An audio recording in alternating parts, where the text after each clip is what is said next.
Hi friends, welcome to Sujatha pressure cooker. నేను మీ సుజాత. ఈరోజు మన రెసిపీ వచ్చేసి మసాలా పప్పు చెక్కలండి. క్రిస్పీగా చాలా అంటే చాలా రుచిగా ఉంటాయి. మనం చెక్కలు చేయటానికి వెన్న కానీ నూనె కానీ వేస్తాం కదా పిండి కలిపేటప్పుడు. ఈ చెక్కలకైతే పిండిలో ఏమీ వేయాల్సిన అవసరం లేదండి. చూడండి ఎంత క్రిస్పీగా ఉన్నాయో, రుచి కూడా చాలా బాగుంటాయండి. మరి ఈ టేస్టీ క్రిస్పీ చెక్కలు ఎలా తయారు చేసుకోవాలో చూసేద్దాం రండి. ఇక్కడ నేను 3 కప్పుల పొడి బియ్య పిండిని తీసుకున్నాను. చక్కగా జల్లించి తీసుకోండి. ఇందులోకి 1 టేబుల్ స్పూన్ నిండుగా కారం తీసుకోండి. అదే స్పూన్ నిండుగా ఉప్పు. సాల్ట్ తక్కువ అయితే చివరిలో అయినా కలుపుకోవచ్చండి. ముందైతే కొంచెం వేసుకోండి. ఇప్పుడు ఇందులో 2 టేబుల్ స్పూన్ల నువ్వులు వేసుకోవాలి. నువ్వులు పచ్చివే వేసుకోండి, వేయించినవి కావు. అలాగే 3 టేబుల్ స్పూన్ల పెసరపప్పును 15 నిమిషాల పాటు నానబెట్టి వేసుకోండి. తర్వాత పల్లీలు వేయించి పైన పొట్టు తీసి ఇలా విడివిడిగా చేసుకొని ఒక 10 నిమిషాల పాటు నానబెట్టుకొని వేసుకోవాలి. అలాగే సన్నగా తరిగిన కరివేపాకు. ఈ చెక్కల్లోకి ఒక మసాలా వేస్తానండి. దానివల్ల రుచి చాలా బాగుంటుంది.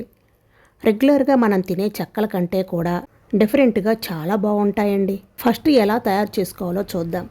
మీ కారానికి తగ్గట్లు 5 లేదా 6 పచ్చిమిర్చి. మనం ముందు కారం వేసుకున్నాము కాబట్టి నేను ఇక్కడ 5 పచ్చిమిర్చిని వేసుకుంటున్నాను. ఇలా చిన్న చిన్న ముక్కలుగా చేసి మిక్సీ జార్లో వేసుకోండి. తర్వాత 10 లేదా 15 వరకు వెల్లుల్లి రెబ్బలు, అలాగే అంగుళం అల్లం కూడా ఇలా సన్నగా తరిగి వేసుకోండి. తర్వాత 1 టేబుల్ స్పూన్ ధనియాలు కూడా వేసుకోవాలండి. అలాగే 1 స్పూన్ జీలకర్ర కూడా వేసుకొని కచ్చా పచ్చాగా గ్రైండ్ చేసుకోవాలండి. నీళ్లు పోయకుండా ఈ విధంగా కచ్చా పచ్చాగా గ్రైండ్ చేసుకోవాలి. మరి మెత్తగా చేసుకోవద్దండి. ఇలా కచ్చా పచ్చాగా చేసుకున్న తర్వాత ఆ పొడిని ఇందులో వేసుకోవాలి. ఇవన్నీ కూడా పిండిలో బాగా కలిసేలాగా కలుపుకోవాలండి. చూడండి, ఈ చెక్కల స్పెషాలిటీ ఏమిటంటే మునగాకు పొడి. ఈ మునగాకు పొడి 2 టేబుల్ స్పూన్ల పొడిని వేసుకోండి. ఈ పొడి వేసి చెక్కలు చేస్తే రుచితో పాటు హెల్త్కి కూడా చాలా మంచిదండి. మునగాకును ఏ విధంగా తిన్నా కూడా చాలా మంచిది. ఇలా పొడి వేసి చేయటం చాలా రుచిగా ఉంటాయి, అలాగే కలర్గా కూడా ఉంటాయి. ఈ మునగాకు పొడి వేసుకొని ఒకసారి ఇవన్నీ బాగా కలిసేలాగా కలుపుకోవాలి. ముందే నీళ్లు పోయవద్దండి.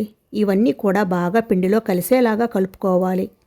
ఈ మునగాకు పొడి వీడియో కింద డిస్క్రిప్షన్ బాక్స్లో ఇస్తానండి, చెక్ చేయండి.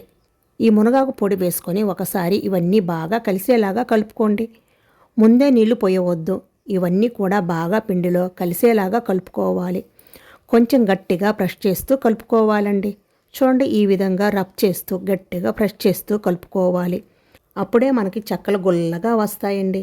ఇలా బాగా కలుపుకున్న తర్వాత ఒకసారి పిండిని చెక్ చేసుకోండి. ఉప్పు కానీ కారం కానీ తగ్గితే ఇప్పుడు వేసి కలుపుకోవచ్చు. నాకు అన్నీ కరెక్ట్గా సరిపోయాయండి. పిండి మధ్యలో ఇలా రౌండ్గా గ్యాప్లా చేసుకొని అందులో వేడి నీళ్లు పోయాలి. పిండిని ఈ విధంగా ఆ నీళ్ళల్లో వేస్తే మనకి చెయ్యి కాలకుండా ఉంటుంది. బాగా వేడిగా ఉంటాయి నీళ్లు. మీరు కావాలంటే స్పూన్తో ముందుగా ఇలా కలుపుకోండి, లేదా కొంచెం పిండి వేసినా కానీ ఆ వేడి కొంచెం తగ్గుతుంది. పిండిని ఖచ్చితంగా వేడి నీళ్ళతోనే కలుపుకోవాలండి. మనం పిండిలో నూనె కానీ వెన్న కానీ ఏమీ వేయలేదు కదా. ఈ విధంగా వేడి నీళ్ళతో కలపడం వల్ల బాగా క్రిస్పీగా గుల్లగా వస్తాయండి. కొంచెం కొంచెం వేడి నీళ్ళు పోసుకుంటూ కలుపుకోవాలి. మరి ఒకేసారి ఎక్కువ పోయవద్దు. పిండిని బాగా గట్టిగా ఫ్రెష్ చేస్తూ కలుపుకోవాలి. ఒక 5 నిమిషాల పాటు పిండిని బాగా కలుపుకోవాలండి. పిండి చూడండి, మరీ సాఫ్ట్గా కాదు, అలా అని మరీ గట్టిగా కాదు. ఈ విధంగా కలుపుకోవాలి. కొంచెం కొంచెం పిండిని తీసుకుంటూ బాల్స్లుగా చేసుకోవాలి. పిండి అంతటినీ కూడా ఈ విధంగా బాల్స్లుగా చేసుకొని ఇవి ఆరిపోకుండా పైనుంచి మూతను పెట్టుకొని పక్కన పెట్టుకోండి. తర్వాత చెక్కలు చేసుకొని డీప్ ఫ్రై చేసుకోవటమే.